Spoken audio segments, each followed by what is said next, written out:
happening in your body when you get triggered? I'm sure you've heard of the word trigger by now, but do you really understand what that means?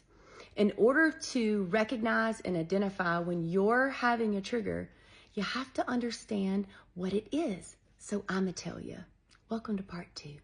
A trigger refers to something internally or externally that elicits a strong emotional activation in your body.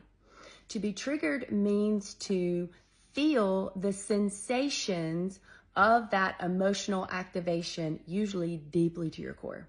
This happens because your body is recognizing familiar sensations that stir up a warning that you may be unsafe. It could be emotional, mental, physical, or even financial. When you get triggered, your sympathetic nervous system turns on. Remember, it leaves home base and it jumps up here where you get distressed or amped up, or it turns off completely. Leaves home base and comes down here where you feel disconnected and unmotivated. You are no longer operating from a place of calm, cool, collected, confident authenticity, home base.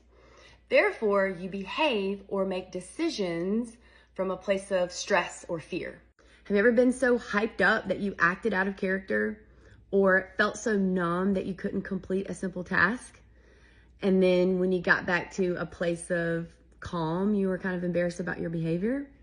Well, this was happening because when you get triggered, you are not thinking or behaving from your present day adult self. Being triggered turns off your logical brain and it turns on your survival brain. Triggers are good because they're an opportunity to identify what's shifting you out of home base. Ideally, we want to be behaving and making choices from home base, parasympathetic nervous system. The sympathetic nervous system helps you survive. The parasympathetic nervous system helps you thrive. And the other, well, you're just offline. Remember that. So part 3 is going to be all about specifically how to identify when you get triggered.